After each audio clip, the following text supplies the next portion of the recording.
Picture instead of video. All right, I've woven the end about 2 inches. It's right along there, right along that horizontal ridge. Now, instead of just, if I clip this and just leave it, every time you wash that end's gonna pop up and it's gonna be messy and untidy and not good. So, one last little step. I'm gonna trim this to be about 1.5 inches long, and then I'm going to untwist the plies, the strands of yarn that have been twisted around each other. They're called plies in yarn. And the yarn I'm using has 3 plies. I don't know what your yarn has. I'm not using the same yarn that you guys are using. But then what I do is I take 1/2 of my yarn, so I've split it here, put it through a neighboring stitch, and then I tie these two together. And I tie them in a tight little square knot. So if you were ever a Girl Scout, you know how to do this. Or a Cub Scout leader, in my case. Pull it good and tight.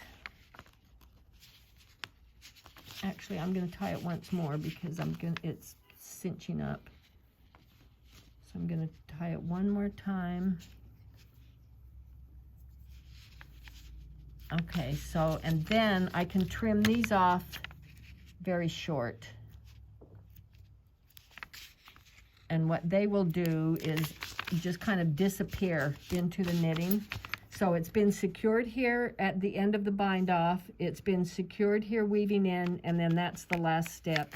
I do this on baby blankets and things like a washcloth that are going to get washed and dried 1,000,000 times, and I don't want those ends to pop up. I do it on grown-up blankets as well.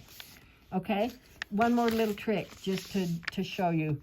If your tail is not long enough to thread it onto the needle and then weave it in, you can actually put the needle into the stitches first. So you gather the stitches up. I love this trick. I know, this is a good trick. You can gather the stitches up onto the needle and then thread the needle. Oh, that's neat. That's good, isn't it? Because sometimes the tails aren't long and don't give you enough length to use the needle to thread, to weave them in. So then you can pull them all through, and then what I'll do is split that and tie that off too. And you're done. Woo-hoo. Finished with one. Good.